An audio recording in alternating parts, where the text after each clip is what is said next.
So I began my career in responsible investment in 2010. So I am what you can call an ESG pure product, and I was lucky enough to see SRI develop from a niche domain reserved to a few inside followers into a transversal subject which is now redefining the way in which investors think about value creation within the companies they invest in.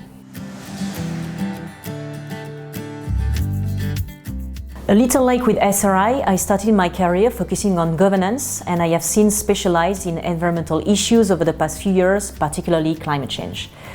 This topic has taken up much of my time over the past 5 years, especially following the COP21 in 2015. This is also a fascinating subject as we are at the very beginning of the story, with everything still to be constructed and defined.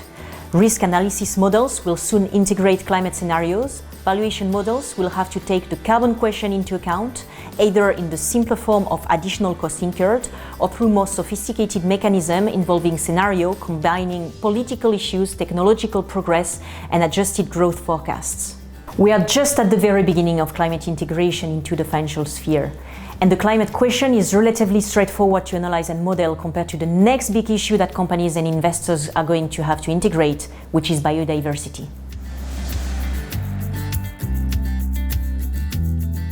So I joined Candriam in September 2020, and this wasn't exactly the easiest period, as like everyone, I almost immediately started working from home full-time, and I still haven't met my colleagues in Brussels, for example, while I chat with them every day. But I must say I was made to feel extremely welcome, and I already feel completely integrated into the broad Candriam family.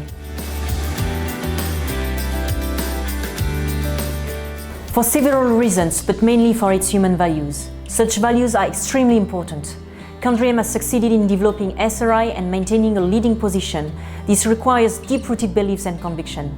The positions taken by Candriam on key underlying issues, particularly integrating climate change into investment strategies and voting policies, represented for me a clear proof that the values of conviction and responsibility, which form our brand name, are truly part of our DNA. And then the human angle was also a determining factor, as I had former colleagues already working at Candriam who shared the same convictions and values as I. Clearly, the quality of our fundamental ESG research, which is also a reflection of the quality of the fundamental financial analysis. Today, in conviction-based investment management, credible SRI strategies and ESG integration cannot be developed without quality underlying research. And ESG issues are complex and difficult to understand simply through a series of KPIs, despite what the extra financial rating agencies would have us believe.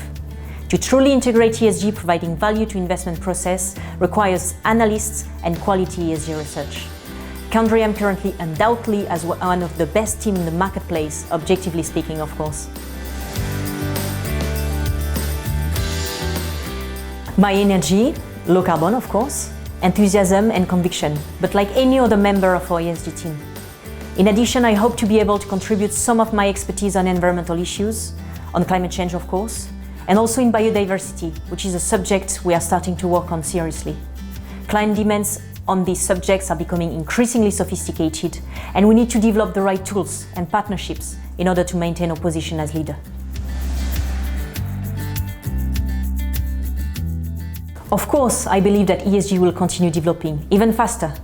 It is not a fashion or passing trend, but a real change of paradigm, which also reflects the key sustainable development issues at play in our economies and societies. But as it becomes increasingly mainstream, ESG will take a number of different forms. The split between funds integrating ESG and more mainstream funds will no longer be the main differentiating factor. The key distinction will be made between different types of funds integrating ESG. On the one hand, there will be the purely sustainable development thematic conviction funds, while on the other, more benchmarked or even passive strategy funds, which will have to integrate ESG issues, particularly the climate question.